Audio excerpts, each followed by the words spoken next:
I'm a drill sergeant. I will assess each individual in their efforts to become a highly motivated, well-disciplined, physically and mentally fit soldier. You know, and we all have our 15 minutes of fame, and I'd like to take a couple of my 15 minutes to talk about the rights and the wrongs in the world of professional wrestling. And it is for the WWE Championship. This match is for the ECW World Heavyweight Championship. The World Heavyweight Championship. The match and new NWA Heavyweight Champion. We appreciate you guys coming out and taking your time to support women's wrestling in America. This match is for the AWA World Heavyweight Wrestling Championship. What you just heard was G.I. Jane and her video vignette that took place during the WOW. We will talk about it a little bit later on. Hey, folks, this is Mr. Green, and you are listening to The Rights and Wrongs of Pro Wrestling with me. I just said my name, so I won't do it again. This is episode 38 in review. The title of the episode is No More Running. And of course, you know, as I have been doing in these last few episodes, I probably will branch out and start talking about some of the other wrestling, specifically some of the other women's wrestling that's been going on and taking place around the country, and sometimes around the world. I've been checking out Stardom. Just as a side note, I've started to check out Stardom a little bit more. Good stuff. I understand that there's going to be some people out there that are looking at like, well, I need an English, translator or commentator or this, that, and the other. But I will say before going into it that just because it's wrestling, you could probably follow a lot of that just on the body language. Remember now, the Japan presentation of it is a little less promo driven and more driven by what goes on in the ring.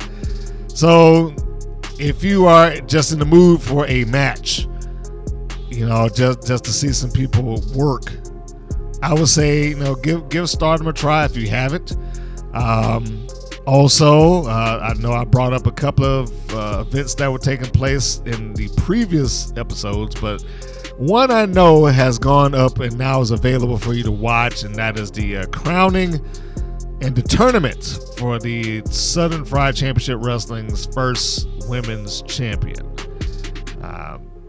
Some of the people in the tournament you probably know. If you watch WOW, one of them you definitely know. So that is up on their, I was about to say website, YouTube channel.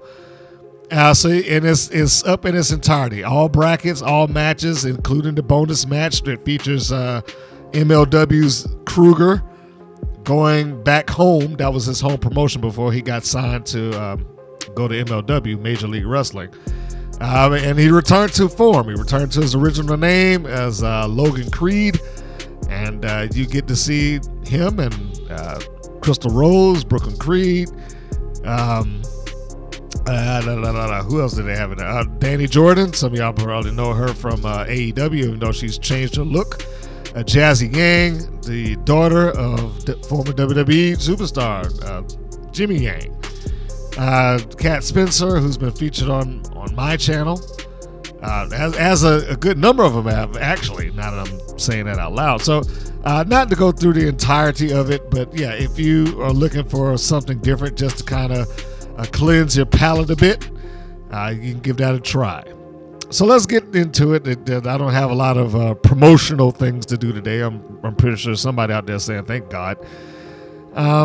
So we will start with the episode, and this is how most episodes, and they all kind of kick off the same way. They got to do the recap, and they go back through the schoolyard brawl, and they showed the bad camera angle for the glue spot for the main event, and then they start talking about the main event for this show, which is for the tag team titles. And the debut of another young lady with a surfer gimmick. WOW is never going to give that up. From Glow to WOW to WOW present day, they are never going to give that surfer girl thing up. There's always got to be somebody who runs around on the beach, and they have to have beach-related names like Summer and Sandy and Callie Ray and Sandy Shore and all that other nonsense. But speaking of that, there was a reason I brought up Callie Ray. Now, some of you out there might be saying, well, who the hell is that? Exactly.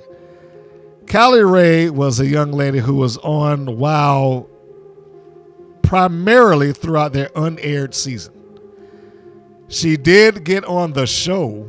I mean, as far as being able to say that she had a match, and she did some maybe 2 or 3 episodes, maybe. But all of that to say is that she never showed up on television. I'm not even sure why they brought her up. Anybody that was looking at that and aware of who she is, it's probably a good chance that they are a hardcore WoW fan. They watch everything that WoW provides, everything that WoW puts, on television or otherwise.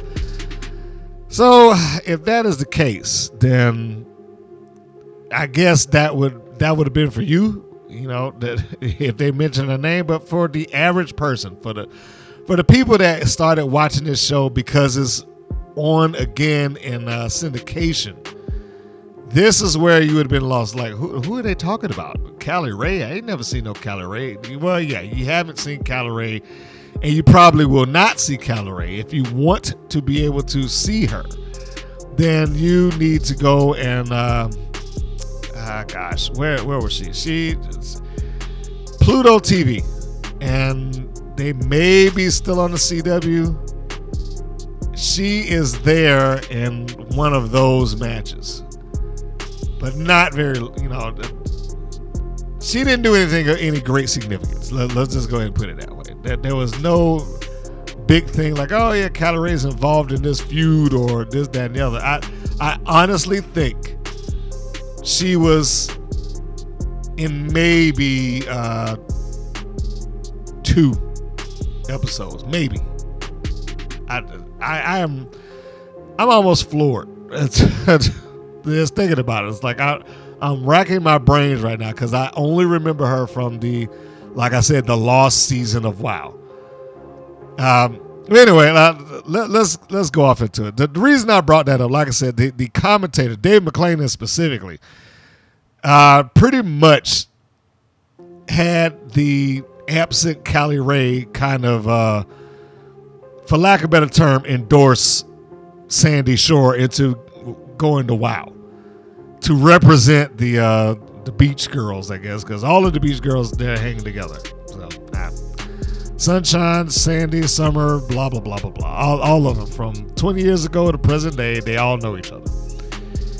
And like I said, my note after I heard it was like, what's the point of saying that Callie Ray endorsed anybody? Most fans that's watching this now would know who she is. This first match is the entering Sandy Shore taking on Robbie Rocket. This is her debut match. Now, one thing that WoW has done and begun to do better is the debuts do not, they don't go the same way that they did. We'll put it that way. They do not go the same way that they used to go. They used to just, hey, we're having a debut. I'm ready to be in WoW and come see me, guys. And then they go directly out there and lose. Usually after some sort of massive buildup that you just like, what was the point of this? So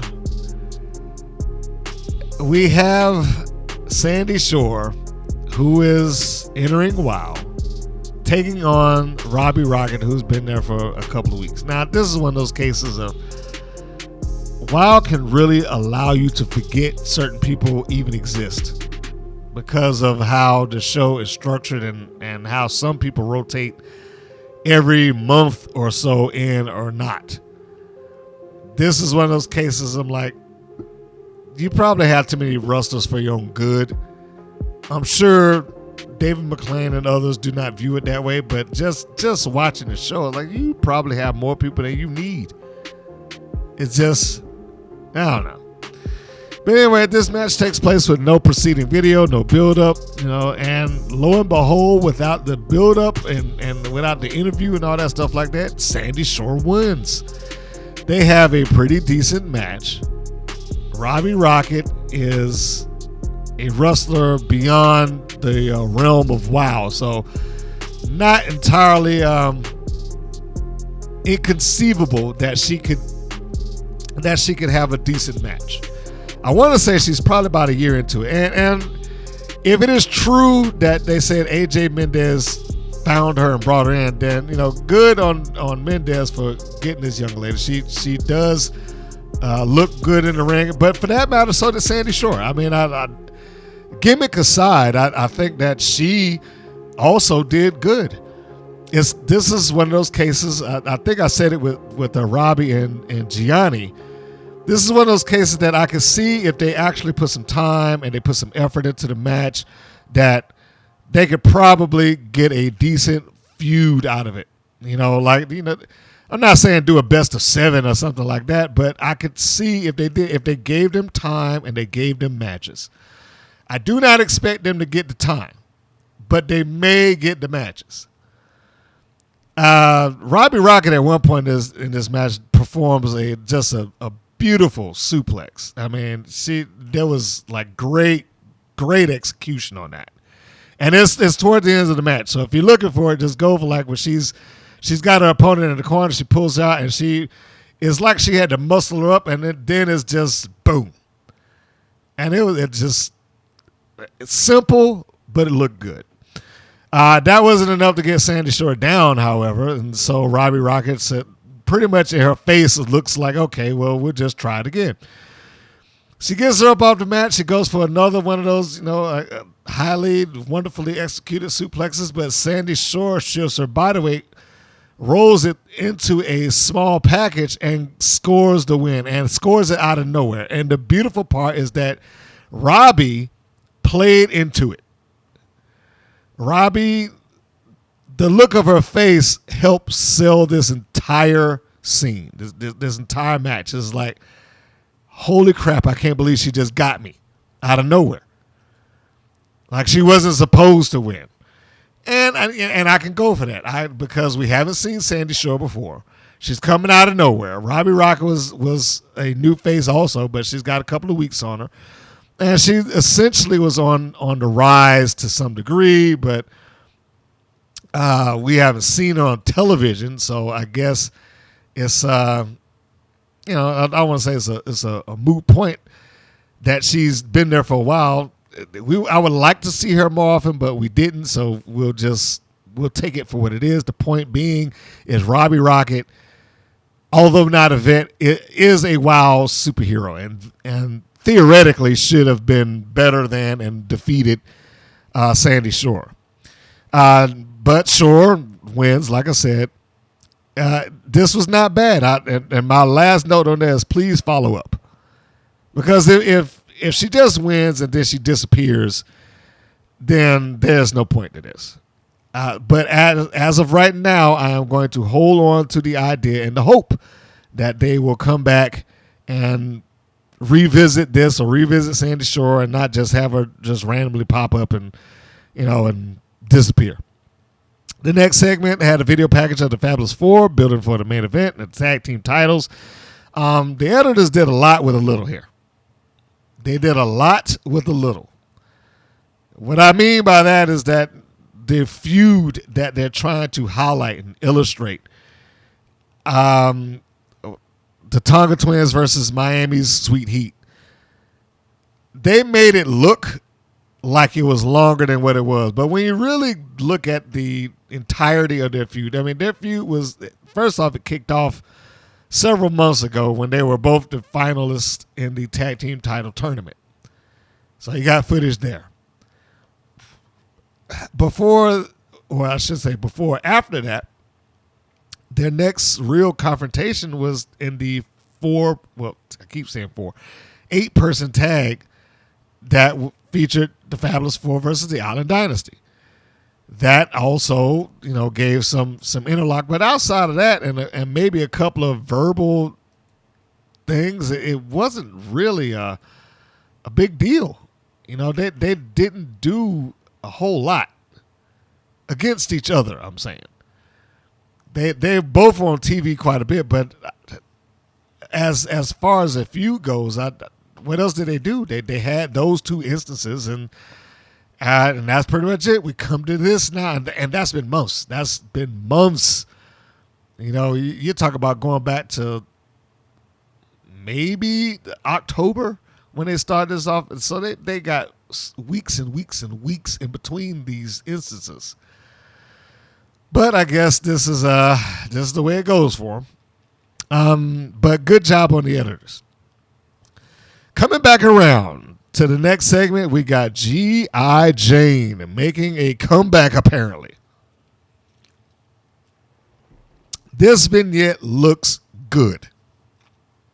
It actually shows Jane in training. It shows her digging through the mud and crawling underneath barbed wire. This looks good. I am not entirely sure whether Jane, in her actual life, is involved with or has been involved with the military at any given point. I do not know if that's the case. She would make a believer out of me if she did. Either she's a good actress, good in this role, or she legitimately done it. So I don't know which one it is. I don't know if she's legit in the military or was. I would imagine that she isn't now. But I am going to assume that she isn't. I'm guessing. I don't know. But she looks good and she looks the part, and that's what's important here. Clearly green. But I got to admit, I like it. I like her. I like G.I. Jane. And if there ever was a time where I was like Chantel Chella was used properly or it gave me the inclination like, I get why she's there, this was the match. This is the match. I still don't like the name, but this kind of justifies a lot for me. So we go into the match. It's G.I. Jane versus Chantel Chella. The commentators at least addressed her being there without Samantha Smart, which was, I want to say it was nice. It was nice to have some kind of continuity. It was nice to see that, all right, well, they understand that somebody out there probably needs this explained to them. And so where she is, why she wasn't with Samantha Smart, why Samantha Smart isn't there now, they didn't go into all of that. They just addressed the fact that she's here, she's back after being gone for a while, and now, you know, she's back and there's no Samantha Smart with her. But yeah, Jane looks like she absolutely was or could have been military. This starts off with Jane. She's in full heel mode. Now, I don't know if I want to have the camera on these knuckleheads that's out in the ringside giving her crazy eyes and whatnot. I'm not expecting every person to be afraid of her, but I'd also wouldn't want her to come off like a joke either. And that's kind of what it is when you have these, due to no fault of her own. You know, that's because of the people that's out there in the front row just being stupid. But she looks good. She looks good in the part. And then we got Chantel Chella coming on out, doing her dance and all that good stuff. And where she goes, then Dave McClain has to intervene or at least stick his nose into the intro. Oh my God, it's Chantel Chella. I wonder if I'm gonna get the cape today. You know, all that stuff that he likes to do. And then of course when it happens, we gotta push the cameraman over there so we can see them goofing off with the cape. I don't know where that is going, but apparently this is the ongoing deal between Chella and Dave McClain because he's got to be on TV somewhere somehow. This match starts off in comedy, and it worried me when it did that. The comedy was they had Chantella come up to Jane, I guess essentially, I don't say face to face, but she was dancing as if saying, "Hey, come on, try to dance with me. Get loosen up and have some fun." And Jane's looking at her, and she doesn't break. She looks stern and yells at her. She gets her in her face and says, "Get down." And I don't remember if she literally said, "Get down and give me 20," because it wasn't mic'd all that well in the ring. So what I'm going to assume, because this is what I hope happened, I hope that Chantella was just doing that to try to be funny rather than follow orders. And Jane, when she goes down to do push-ups, just gives her a kick in the back. And, then she starts doing her heel shtick. But if you are looking at this, you can see the greenness of Jane. And again, regardless of whether I endorse or like her or not, you can see it definitely within certain spots of the match. First spot that you see it is that Chantella, she's about to go for a move that Jane isn't prepared for. She isn't prepared for, so she has to kind of like readjust it. This is at the beginning. This is when she comes off of doing like 2 arm drags.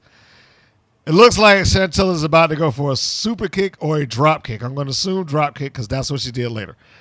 And Jane was not prepared. She wasn't in the spot for it. So Chella had to readjust, push off the ropes, bring off the other side, then give her a drop kick. Is those moments like that in the match? I'm like, yes, this is what Chella needs to be. Or Raylyn, if you like me, because I like her as Raylyn. But this is where she needs to be because she is capable of pulling a match out of her, even when Jane wasn't fully ready to do the match at that speed. And it shows. And like I said, if there's any time I would say that she's earned her keep, this is it. But it's visible, and I'm sure that it should not be quite as visible as this. But it all works out. Now, the other thing that I had in this match, or at least in my notes, is that I thought they killed Jane's finish, but I retracted that because it apparently meant that they are swapping the finishes. Now, originally, when Jane finished off somebody, I think it was Big Rig Betty, she did it with what they call the World's Strongest Slam, which is basically a standing power slam. She did that same move here that Chella and Chella kicked out. So it's like, oh, okay, they've killed the finish already. But I think that they've gone on to a different finish altogether. So we'll go into the match. We'll keep looking and tell you how that went. Jane got the opportunity to come off, not like a badass, but she comes off as stern and very direct. And in some cases a little stiff. But for her, I wouldn't say this for many other people, for her, the stiffness works. Her not being, as fluid or having that kind of body motion that, other people do in the ring, it works for her. And that's probably just because of her persona and the aggressiveness that she likes to portray. So towards the end, you got Chella. She's coming off and she's attacking Jane. She's giving her a series of kicks. Now, at some point, you can see that Chella is instructing her as she gives her the series of kicks. Now, the only thing that really saved that here is that when you watched it, the ropes at some point got in the way of Chella where you could not see her mouth, at least not all of it. So the last thing that we got here is that Chella goes for like a roundhouse kick. Jane ducks it and gives her a big, nasty boot into the chest, like bam, and just drops her. And that was it. Mendez named it the boot camp, which is fine. But the point being is like, okay, the big boot to the chest, new finish, and Chella put her over. She put her over clean as a whistle. Probably doing as instructed, but she put over clean as a whistle, and Jane, as rough as she was, she looked good. I was all for it. This I hope will be the start of something new for her. And even at the end when the referee's trying to raise her hand, she's like, "Don't raise my hand." You know, she's just being mean. And I was like, okay, yes, I like G.I. Jane. I like that she is portraying herself the way she is. She is in her gimmick, and I love it. The next match, Chainsaw with Angelica Dante taking on Steffi Slays. Now, in between that, the next segment, not the next match, but the next segment was them cutting a promo with Steffi Slays. Well, I should say Chainsaw and Angelica Dante's promo for this match. One other thing I wrote down is, when was the last time we even seen them? When was the last time that we have seen Chainsaw or Angelica Dante? Not and, but or. I looked back. It's been a month and a half from this air date till when we've seen her last. A month and a half. I mean, just think about that. I said earlier, it's very easy to watch WoW and forget about people. And this is one of those moments. It's easy to forget because it's been a month and a half without any real explanation as to why. And that part I really didn't understand. It's like the explanation is right in front of your face. How are you not using this? Now, I will say at least they acknowledged this as well. They did say something to the effect of, oh, yeah, you know, she's been gone for a while. Now, that is useful, but they didn't explain why. My thing is that they had a perfect explanation, just like I said, ready to go. Chainsaw's last 2 or 3 matches have all ended the same way once Dante got a hold of her. It was disqualifications. She choked out Ozzy. She choked out Keita Rush. I can't remember if she did Candy Crush right now, but a couple of times in a row, her job wasn't about winning. She was just putting in abuse. She would hook them up into this double choke, suspend her opponent off the ground or off the mat, and that was it. She would not let go. It was about inflicting punishment, not getting the win. And that is a perfect opening right there. The last one you have, Chainsaw was suspended for 6 weeks for her actions of deliberately choking people and, you know, whatever. This would explain why she was gone so long, why she's able to come back, and why all of a sudden now she is wanting to win, or at least listening to the instructions to win, because it might be a case of I don't want to get suspended again, or at least my sister doesn't want me to get suspended again. So Dante is out there just giving her instructions, giving Chainsaw instructions. This is basically a squash match. This was here as a showcase for Chainsaw. Much like G.I. Jane, the fact that she is Chainsaw plays into or helps that if she doesn't have a fast match, it still works. Because she's not supposed to be fast. She didn't look fast. She's somebody who's convinced herself she's a monster of some description. So she doesn't need to be running all over the ring and all that stuff like that. She does not need to do that. All she needs to do is be the monster that she is being. Slays, unfortunately, drew the short stick this week and got put into the ring with her. But with Chainsaw, the loss, I don't think is as bad. It's not like she's just out there losing every week anymore like she used to anyway. But with Chainsaw, like, this is one of those cases where you say there's no shame in the loss. No one's been able to really dominate this woman or beat her or, abuse her. Like, I think Candy Crush might have been the last person to pin her. But no one's been able to handle this new version of Chainsaw. So Slays losing, is nowhere near a problem here.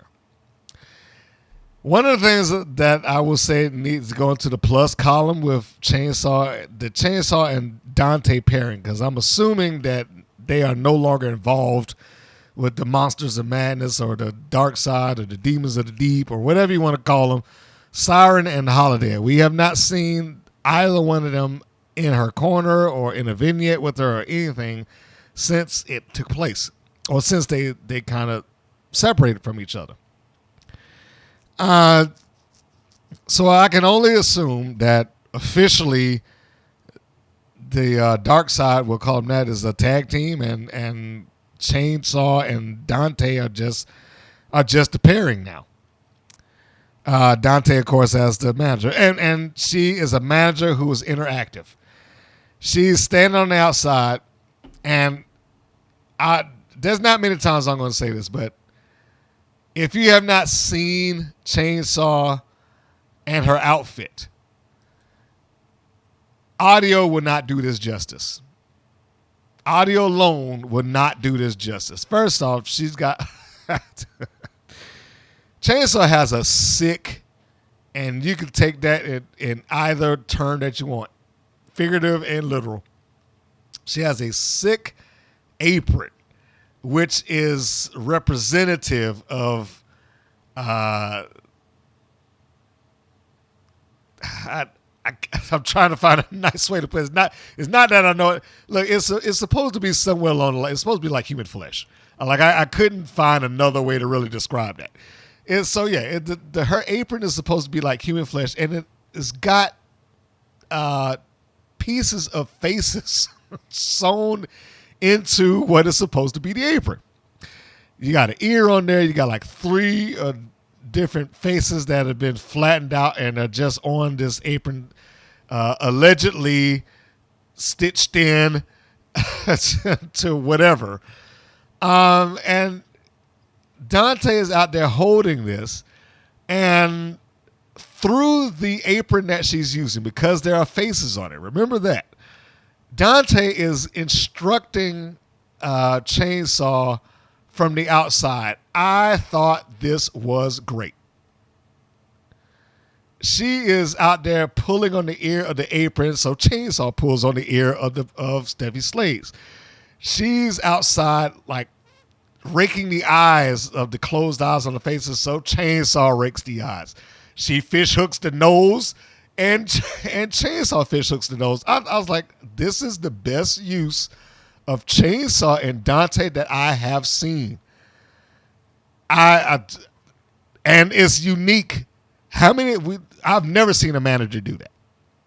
I've seen managers give like codes or, type on the computer and they're supposed to get it that way and they show them the screen. I've seen different variations of managers do a lot of different things. But I don't know who came up with it. I don't know if it was Dante herself. I don't know if somebody told her to do it. But bravo to them. That's the best I can say. Bravo to them. This was what it needed to be. Steffi Slays got in there and she took the squash. Again, no shame in this here. It fits. Because Chainsaw should be a monster. Very few people on this roster should be able to beat her. And I forgot that Dante even telling her out there like biting her fingers and all this stuff. It's a short match, but I will admit I was thoroughly entertained by Chainsaw and Dante and Steffi Slays because, everybody in there was working. Everybody in that ring was working. She did get a couple of hope spots, she being Steffi Slays. You got to have the moment where she tried. The only thing that I would have added to the match is that there was a point where Steffi gets up on her feet and she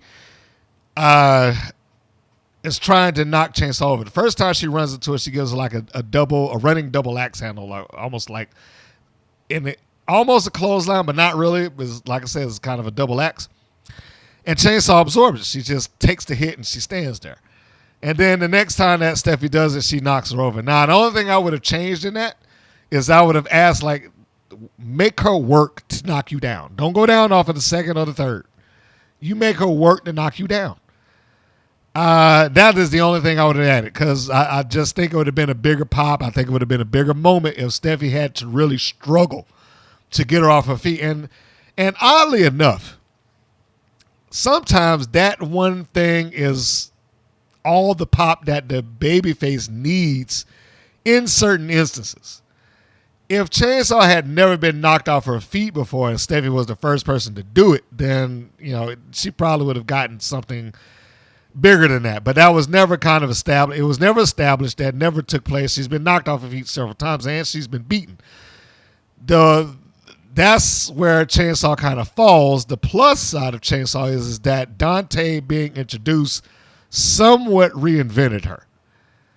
Her being separate from Holiday and Siren also somewhat reinvented her. I wish they explained that she was leaving and the reasons why, or whatever the case may be. But it is what it is. So she gets her off of her feet, does slays, and she is growing into a great underdog. She is just, again, I can't say it enough, one of those people that she needs to be someplace else and wrestle against some other people if she has not started to do it. She could be so much, she's getting good, but she could be so much better. She could be so much better. So we have the finish of the match. Well, we've got Chainsaw, getting back up to her feet and it's kind of staggering. Like I said, Steffi worked to get her down. She charges in the corner and she tried to get Chainsaw off with a monkey flip. She could not do it. Chainsaw's too big and too strong. She being Chainsaw, slams Steffi off of the top rope after choking her out, but this time she breaks. She doesn't hold it indefinitely. And then she yanks off the top rope. Then she does the same move that she got disqualified for with like 2 or 3 other people. She hoists Steffi up with the double choke. But again, she does not hold her indefinitely. She just does it enough to get a good slam in and tosses her down. Does it again, picks her back up off of the mat and gets another double choke and just blatantly in front of the referee chokes as hard as she can, but she breaks before the disqualification. So we get the impression that Dante is out there giving her instructions like, okay, look, nope, you want us to win? We got to win. Slays is down. Chainsaw gives the old 747 finish. For those of you that's old school, that was from the one-man gang, which is just a running splash. So she drops on Slays. Slays is out. 1, 2, 3, we're done. I probably talked longer than that match took place. But it was a fine match. Like I said, there's nothing spectacular there. There's nothing so unique that like, oh, you have to see this. But at the same time, like I said, I was thoroughly entertained by it because everybody did what everybody needed to do. Chainsaw worked how Chainsaw should and needs to work. She worked like a monster, and she remained working like a monster. So no complaints here. I will reiterate, Wow should have explained her absence with the suspension, following multiple chokes on multiple wrestlers. I mean, and they had the footage. That's the thing. They had the footage that could have easily backed this up. Her choking out Ozzy, her choking out Rush, her attempting to choke out Candy Crush. These moments would have helped solidify that Chainsaw was off the hook. But now, because Wow management has come in and said, hey, look, you can't be doing this. We suspended you for 6 weeks. We're letting you come back in here now, but this choking's got to stop. And you could have had Dante. It's like, okay, we'll stop. Now I'm going. You don't know what kind of punishment you just unleashed on everybody, because now she's not just going to beat him up. She's going to win and beat him up. And next thing you know, we'll be in line for the title, yada, yada, yada. You know, something along those lines. So we have that. And not Dante, Slayers goes down. Match perfectly fine. The next thing that we got is we got a preview for a new WoW competitor, that being Ariel Sky, who is a wrestler on the independent. She's probably just getting started here. If you want to look her up, I think her name is Nikki Duke. And that's 1 K and 2 I's in Nikki. Nikii. I know it's kind of a weird spelling, but look, I didn't make it up. That's just how she spells it. I forgot to make one note about G.I. Jane.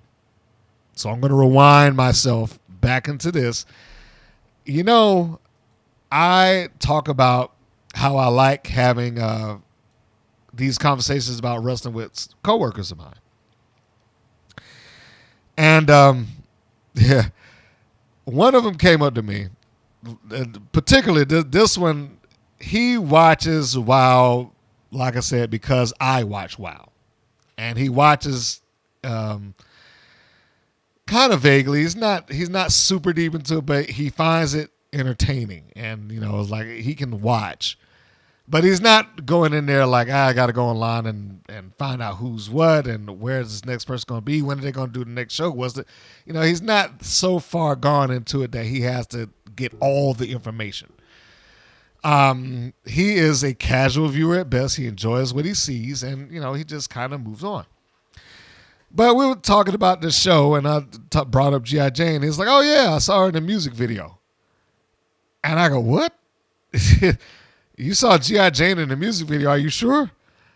It's like, yeah. She's in this music video. Now, I won't say full disclosure, but bear in mind, yes, he works with me, but he also works as a music producer. He's always into music. He's always watching. He's always listening to it. He's always trying to catch a new sound and all that stuff. So he just loves that. But he was looking at a video, and he said, no, I saw G.I. Jane in that. Now, my initial reaction to that was, no, you couldn't have saw Jane. You saw somebody who you thought was G.I. Jane, but you didn't see G.I. Jane in there. He's like, no, let me pull up the video. So he pulls this video up. If you are looking for this, I may put it in the link below, but if you're looking to see it, and this is Janelle Monáe. She's in a Janelle Monáe video. The music is fine. This is a great song. But the song is called Lipstick Lover. If you're watching the video within the first 60 seconds, you can see someone in the background that looks like G.I. Jane. But you cannot verify that off of that portion of the video. However, within 5 seconds of that first minute into it, they have a straight on close up of her face, and at that point it's like, yeah, okay, you got me. That is absolutely G.I. Jane. Now, if you want to see what this video is about, then go check it out and you can interpret it for yourself. I mean, it's Lipstick Lover, and it's a party that features a disproportionate amount of women to men in this party. I would say there's probably 9 women to every 1 guy, maybe there. But now that would sound great if you're the guy, but I don't think that they were the objects of affection within this particular environment. So yeah, she at 1 minute and 2 seconds. G.I. Jane is there on screen, full on. So again, it comes back to like, maybe she was in the military. Now that she's out, maybe she's just wilding out. Maybe she wanted to be a video girl. I don't know. This is not uncommon for WoW superheroes, particularly WoW superheroes who are only in the business because of WoW. It is not uncommon for them to be doing other stuff, particularly acting oriented. It's always so-and-so is on this. I mean, wrestlers do it all the time. But you're more likely to get that off of the girls who just are only trained via WoW. The ones that are trained elsewhere and the ones that hit the road and do the shows, the indies, and maybe some TV tapings in different locations and different promotions, they're a little less likely to appear in solo. I'm not saying that they won't, but they're a little less likely because they're generally concentrating on being the best wrestler that they can be. Nothing wrong with any of this. Whatever path that these young ladies choose to take, that is their path to take. If she can do both of these and still be competent in the ring, that is absolutely fine. I just thought that I would share that because the same way it was shared with me, it just kind of blew my mind for a second. It's like, oh, holy crap. G.I. Jane is, playing it up and being sexy and whatnot. So yeah, it's Janelle Monáe, Lipstick Lover. It's the official music video. About a minute into the video, you'll see G.I. Jane's face, and you see her throughout.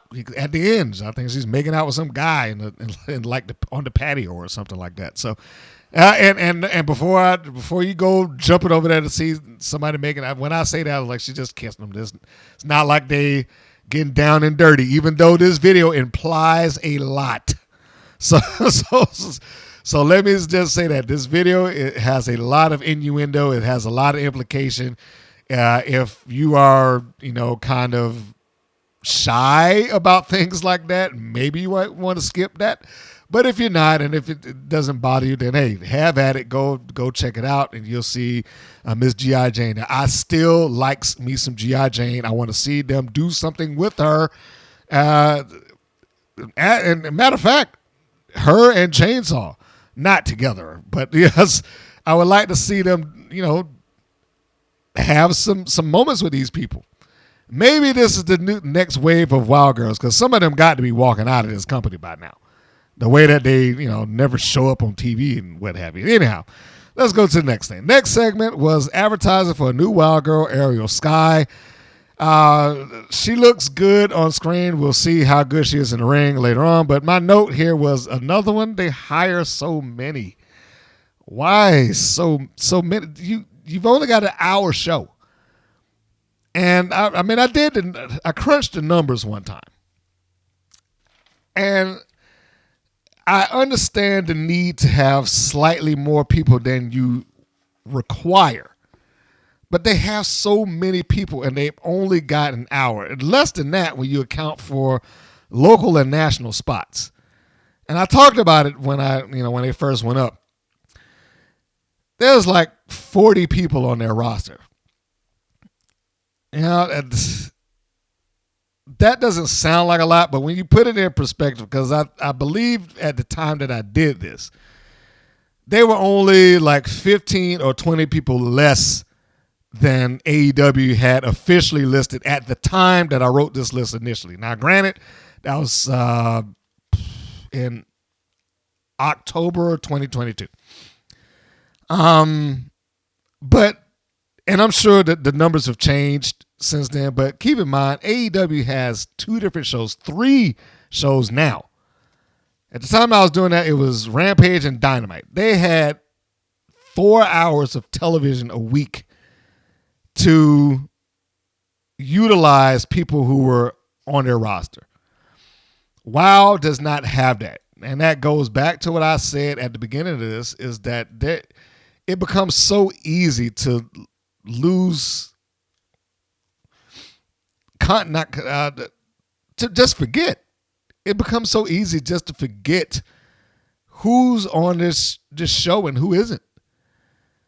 As I'm looking at this list now, I picked it up. I keep all my wild notes near me while I'm talking or doing the review.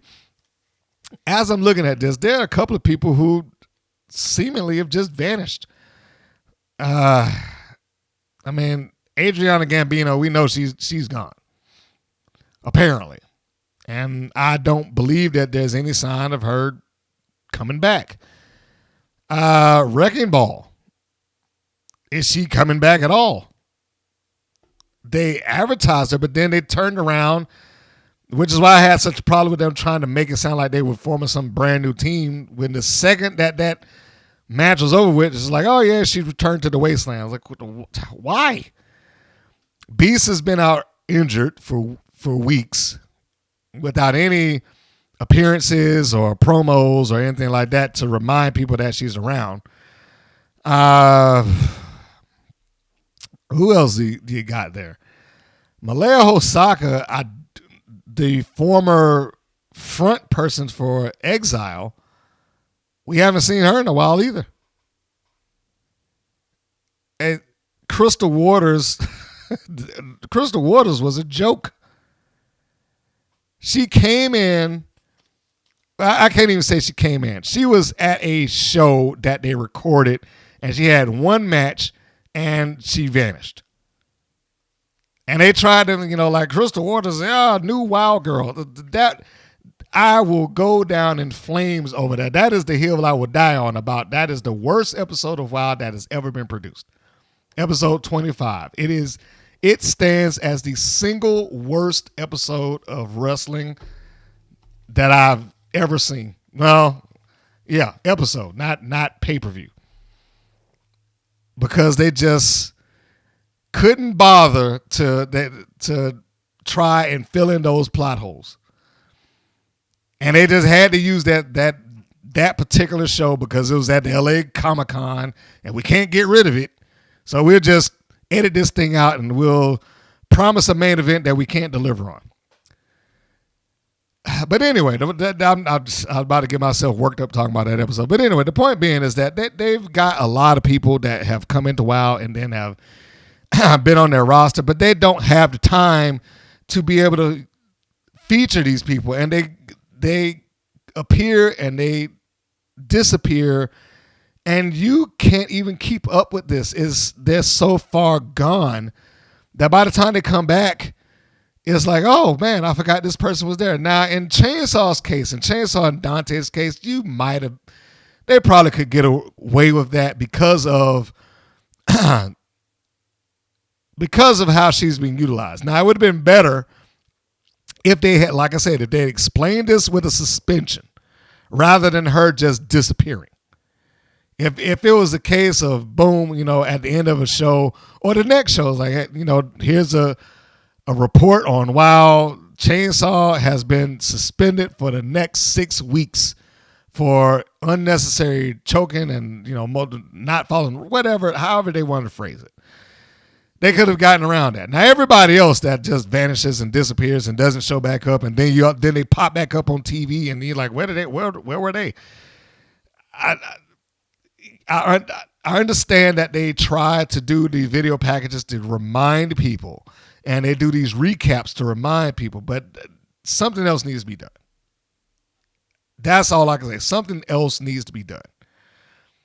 This episode has been fine, and I've enjoyed all the stuff that I saw, but something else needs to be done to keep some of these people in the mind of the viewer, particularly if you have people who are leaning into being your main eventers.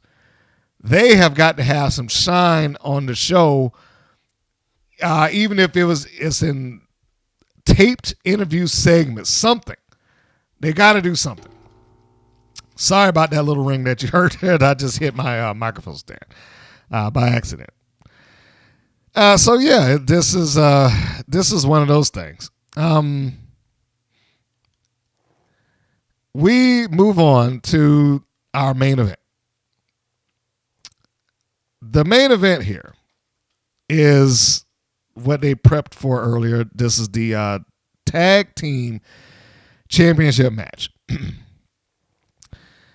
They prepared a history package for this, and it's very well produced. Like I said, whoever edited this particular package, I felt like they did a lot with a little. They made this feud seem bigger than what the feud technically is. They included promos that were good and specific to the event. That's always been kind of one of my big issues there, is that sometimes they'll start doing promos, but they're just vague. They're just generic promos aimed at everybody. You want a title shot? Well, get in line. You know, they're not talking to any one person, but here they were addressing the match, which was good. And they're both into what they're doing. This was treated like a big deal, and the video package it disproved the Vicky Lynn theory. That whole thing that they did with, she's the glue that holds this team together. I mean, the faction together, and no one would have these championships without Vicky Lynn. This video package immediately disproved that. Because as I've said for weeks, Vicky Lynn wasn't even in that company when Miami's Sweet Heat won the titles. So you can't keep carrying on about how she's the glue and she helps. I mean, she helps, and that becomes evident later on. But there's no need to try to recreate history and tell this narrative of, oh, well, yeah, Vicky Lynn did that. Vicky Lynn helped bring all that. Vicky Lynn's responsible for them having the championship. Without Vicky Lynn, they wouldn't have these titles at all. You know, that is not necessary. All that was necessary is what happened here. Vicky Lynn intervened, but we'll get into that. So this match starts off. We got the Tonga twins who come out, first as the challengers. And then we got Miami's Sweet Heat that follows. Miami's Sweet Heat and Lana Starr. Lana Starr comes out from the entranceway with the two belts. Miami's Sweet Heat comes from behind and they attack the Tonga twins and they put them out of the ring. Now that in and of itself, yes, good heel move, and they, it fits for what they're doing. What didn't fit is that they didn't take advantage of it. Like, they bumped them out of the ring, and then they immediately just stood there like, yeah, look at us, and give us our belt so we can pose with it. Which in my mind is like, well, that kind of defeated the purpose of attacking in the first place. Like, if I'm not going to try and take advantage of the advantage that I just created for myself, then why go for the advantage? They, like I said, they pretty much put him out of the ring, and then they just stood there with the belts until the Tonga twins got back in there, and now they're fighting them face to face without any cheating or attempting to cheat at that particular moment. So yeah, again, it's like, well, what was the point of attacking them if we're not going to take advantage of the attack? But that aside, the match is fine. We've got 4 young ladies, 2 sets of twins. And what they probably are missing amongst each other is that there's no real big epic match between the two. The matches are fine, but the match is almost always 6 to 8 minutes. That's just the way they structure the matches, because that's how their show runs. They do 4 matches per show, with the exception of one episode, the one that I hate. And the matches to accommodate the time frames that they do on the average. There's a few exceptions, but on the average, the matches are about 6 to 8 minutes.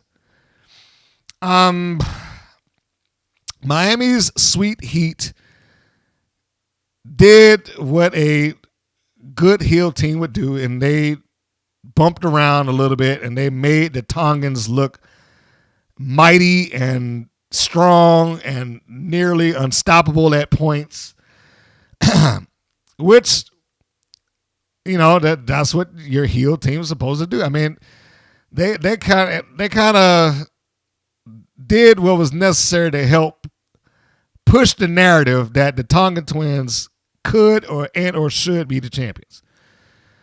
I think there was a few minor moments where, like, the camera cut and say, okay, there might have been a miscommunication here or something.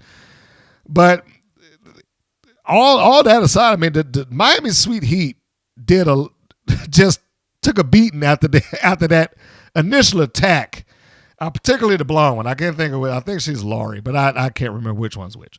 That's how I am with twins. I was like, I don't know.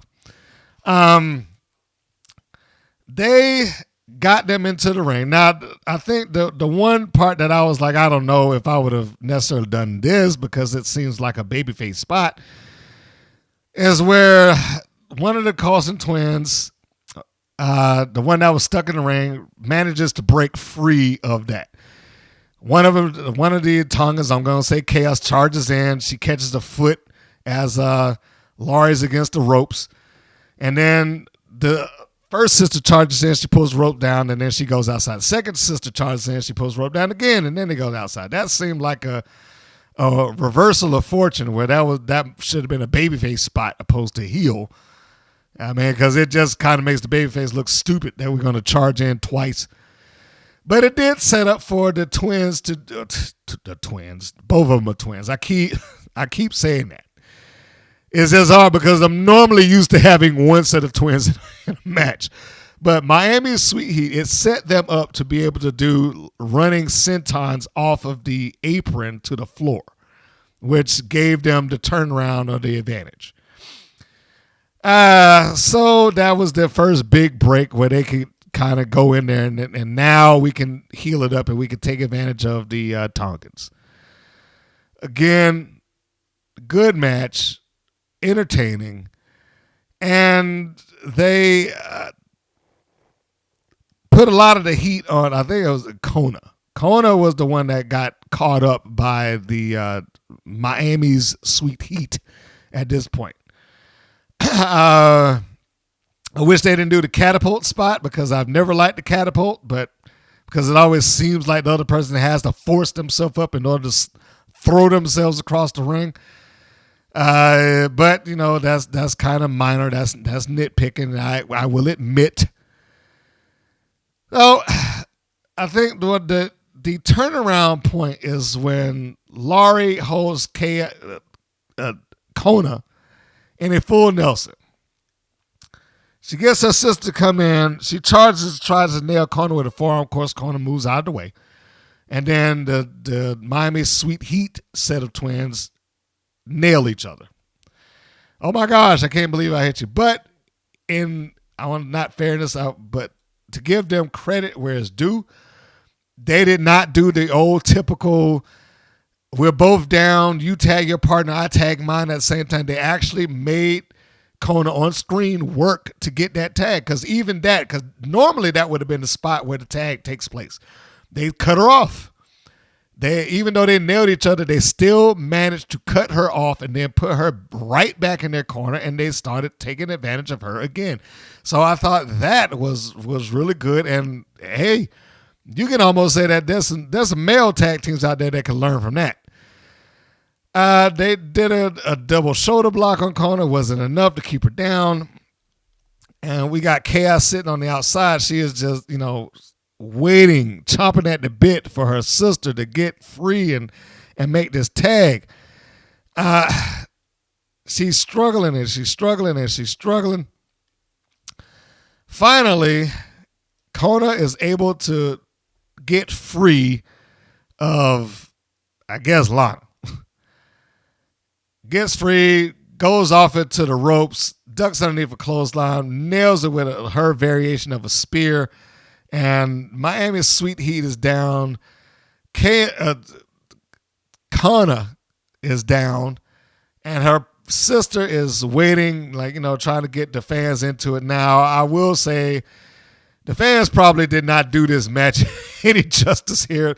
The match is fine, but the fans out there's a couple of times they just look like they were just sitting on their hands. But that could just be because of these marathon tapings that they do. They might have just been tired. I don't know.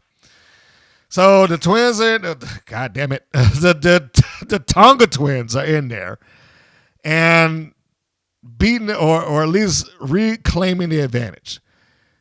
Belly to belly on Lana, I guess. And her sister comes in, jumps up, gets an elbow right across the back. And this gets to the point where you can feel that the Tongans are about to score the win. We set up for their finish. Lana Starr comes up on the apron. No, don't do that. And then from behind comes Vicky Lynn McCoy. She sets up for a spear, nails one of them. Then the other twin drops the members Miami Sweet Heat so she can try to address Vicky Lynn. But too late, she turns her. Once she's dropped, McCoy nails her and then hits her with her tornado touchdown powerbomb. That sit-out powerbomb that she does. So in this case, Vicky Lynn McCoy actually helped them retain the titles. She didn't help them win, but she helped them retain the championships because of the disqualification. It was a blatant hit, and the referee disqualified them as soon as the spear went across and she nailed them. Ask for the bell. Ding, that's it. You're done. So this, going back to the Vicky Lynn statement, these are the moments that speak for themselves.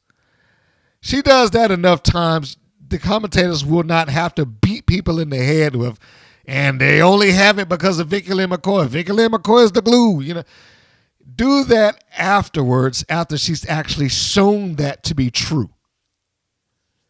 That she's the glue of this, or that she is what she says she is. She's the enforcer. And if you're going to go through, if you're going to win these belts, you're going to go through me first, or at least you're going to try. So all of those things lean into the match. We've saved the championships. The Tongans put on a good show. They win, but they didn't win the tag team titles. The Miami Sweet Heat lose, but they didn't lose the tag team titles. So this continues on. The only thing that I'm concerned with here is, I hope that they do not run this into the ground. I don't know whether or not this is some sort of long-term thing that they want to do. We're going to go from we're going to go from October to October, and they'll win it in the fall or whatever. But the Tongans at the end of this may have saved this match, because outside of this promo, the match itself was fine, but it felt like, okay, this should be some sort of blow-off. And where are we going to go from here? They just lost again. Or, I shouldn't say they lost, but they did not win the championships again. It felt like this would have been it. The promo that took place afterwards saved this. In my view, that promo saved it, because it still let everyone know our intentions. Yeah, okay, you got by us today, but we're not giving up. And this isn't verbatim, but that's basically what it comes down to. Yeah, you got us today, but we're not giving up. Those titles belong to us. We've been cheated out of those championships. We should have them now. But you keep doing things to cheat us out of it. So we're going to come back, and we'll come back hard. We're not going away. That promo pretty much saved this. My other question when I saw it was, okay, well, where's the rest of the Island Dynasty? What happened to them? Where's Tika Chamorro? Where's Leah McCoy? They couldn't come out there to help them fend this, I guess this person. They couldn't come out there and help with that, fend Vicky Lynn off or something. Why not? You would think, knowing that I am walking into an environment where I have an entire team to contend with, that you would want as much help as possible. But that was not the case. And they just kind of moved on. Where is Tika Chamorro? Damn, now that I'm thinking about that, where has she been? After that championship match, I don't know if we've seen her since then. I think I need to look. But, as I'm looking, I will reiterate the point. This goes back to what I've just said. It's so easy to forget where these people are, who what are they doing? Okay, so maybe it just feels like a longer time than it's been. It's been almost a month. Well, that's why it feels long. With 3 weeks. We haven't seen Tika Chamorro in 3 weeks. Not since it aired on May 13th, episode 35, The Underdog. Since that point, I don't believe, as I'm going through my notes and looking at the match lineups and all that good stuff, I do not believe that she has been on TV. And I also have to say, I know I've been saying Lana for the Colson twins. I meant Lindsay and Laurie. I say Lana because Lana's out there. She's the third L, but Lindsay and Laurie is who I meant to say. So yeah, it becomes very easy to forget about people. You know, they just kind of vanish and disappear for who knows how long. So yeah, we move on from that. That was just a little side note. As it hit me, it's like, I don't know where this person's been. For that matter, the other two members, Makona, I don't think we've seen her in about 2 weeks. Now, that's not to say that she will not pop back up, because you never know it. Wow, they'll just, hey, so-and-so's back, or, whatever. Well, in any case, with all the rigmarole with the Fabulous Four, and I guess what's left of the Island Dynasty, the Tongans are trying to keep themselves in the conscious of the wrestling or the WoW fan watching this, that they're still going after the championship. So good on them. And honestly, I have to say that they have gotten better and better with the promos. I can only imagine how good they might be, because it sounds like it comes from a place of the heart. But I can only imagine how good it will be if they had more time to really talk things up. If they really had a chance, like, okay, we're going to sit down and, we giving you 2 minutes to tell the world what you feel about the Fabulous Four or Lana Starr or Vicky Lynn, or, whatever. If they had something to dig their teeth into, I can only imagine how much better this would be. So we have that. And that was the show. The Miami Sweet Heat retain. The Tongans tried to keep their ranking, I guess, so to speak, that we're coming back. We're going to win the championship. We had Sandy Shore defeat Robbie Rocket. We had G.I. Jane defeat Chantella Chella. And we had Chainsaw defeat Stevie Slays. That was a pretty decent show. I would say this is about a good B. The only reason I wouldn't go so far as to say an A is because Robbie Rocket versus Sandy Shore, G.I. Jane versus Chantella Chella, Chainsaw versus Stevie Slays, though all of those were decent matches. They didn't have anything underneath it. But in some cases, you could argue that, all right, well, they didn't have anything underneath it, but it's setting up something. It could be setting up Robbie Rocket versus Sandy Shore the way that Robbie Rocket ended, with her eyes like, I can't believe this just happened. It could be the start of G.I. Jane on her first streak, or whatever the case may be, as a singles and undefeated in singles. Chainsaw with Dante versus Slays. What can I say about that I didn't say? It's not going anywhere. They could have made it go somewhere. They could have roped it into a story. They didn't. So as it is, this was pretty much a standalone match, but still enjoyable. Still very enjoyable. And then you had the main event, the Tonga Twins versus Miami Sweet Heat. And the Tonga Twins won. They just did not acquire the tag team championships along with that win, which is unfortunate. But I guess some people, something to look forward to. The pros of this is G.I. Jane really fits her personality. and I wrote Chainsaw CGI Jane. Angelica Dante, she's into the manager role.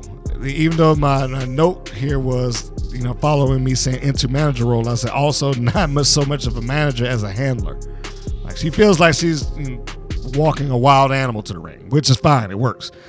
But the promos in it that were included in the tag feud and the finish of the title match, those things I thought were really good. The cons was, while this proves their own theory about Vicky Lynn, there's little to no build on the tag match. Only the promos and the personalities even came close to saving this. They could have used an explanation for Chainsaw's absence. Those were the notes that I put down as far as these particular shows, or this particular show. I'm not going to say shows, but that it is the thing that this particular show, in my opinion, could have used. Well, we have gone through quite a bit, and I really want to thank you for tuning in and listening to the Rights and Wrongs of Pro Wrestling Podcast with your host, Mr. Green. And if you are so inclined, feel free to go and like, share, subscribe on our YouTube channel. If you just want the audio version of this, you could probably get that off of our YouTube as well. But if you can't, then what you need to do is you go to WPNWrestling.com. It's WPNWrestling.com. And a bit of a revamp on it right now. There's some things there's some things that I want to redo on the site.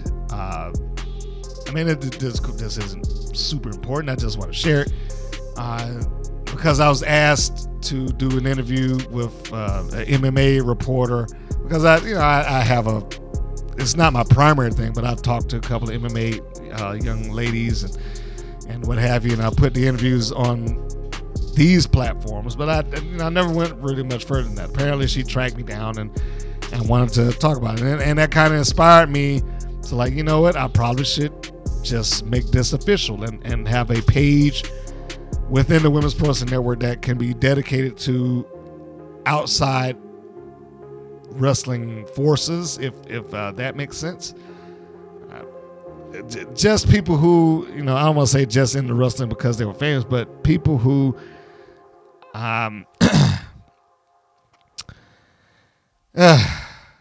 people who I'm trying to find the right words, not into wrestling, put it on my page as fighters. Now, so let me rewind all of that. I want to revamp it because of the interview. It inspired me to want to include fighters on the page. And maybe on the stream at some point, I'll probably, I might include some legit fights. But I wanted to put some profiles up there and some different fights, different interviews. So for those of you who are into MMA, that it may start expanding in that direction if you are so inclined. I couldn't think of how I wanted to describe it. So yeah, sorry about the little fumble there, but that's basically what it comes down to. So I have some old interviews who are people who aren't necessarily wrestlers, like what was her name? Kia. She is a MMA fighter, and I have a interview with a bodybuilder that's on there as well. Football player, Susan Cash Dollar. She sounds like a wrestler, Susan Cash Dollar. But all of those things to say is it's just another layer that's on the website that I'm gonna be trying to work on. So if you are one of those individuals that has been very nice and gone to our website, of course, you can also download the audio version of this if you have not done it off of YouTube. You can also go there, like I said, go to the website and download. Everything is all collected in one spot. So we will see as time goes on, will I be able to get this thing updated and recrafted and revamped the way that I want to, fingers crossed. So with that little update, I want to thank everyone for tuning in and listening to me carry on and review the week-to-week episodes of WOW, Women of Wrestling. And I know I know for some people I come off like I give it a hard time, but I just calling it like I see it. And I give the credit where it's due. Again, this particular episode is a B, and it only gets the B for me is because there wasn't a lot of stuff outside the main event that really had anything underneath it. Nothing bad, but there's a lot of cold matches. If it carries on from there, then I would say retroactively I would probably give it an A. But as of right now, it's a solid B show. Enjoyable, but the first 3 matches in theory could be missed because there was nothing, leading into it. Now, every match doesn't need to have anything led into it. Every match doesn't need to have some sort of epic feud or something like that. Every match doesn't need that. It's just nice when there's something there for people to kind of attach themselves to. All right. So with that, ladies and gentlemen, I want to say that this is Mr. Green saying that this is Mr. Green saying so long, and we will see you on the next go round. Take care, everybody. Thank you for listening to the WPN's Rights and Wrongs of Pro Wrestling. If you have questions or comments, please contact us via our Facebook or our YouTube channel at the Women's Pro Wrestling Network. If you're new to the WPN, feel free to subscribe to our channel and like our page. We appreciate your support. Thank you again for listening.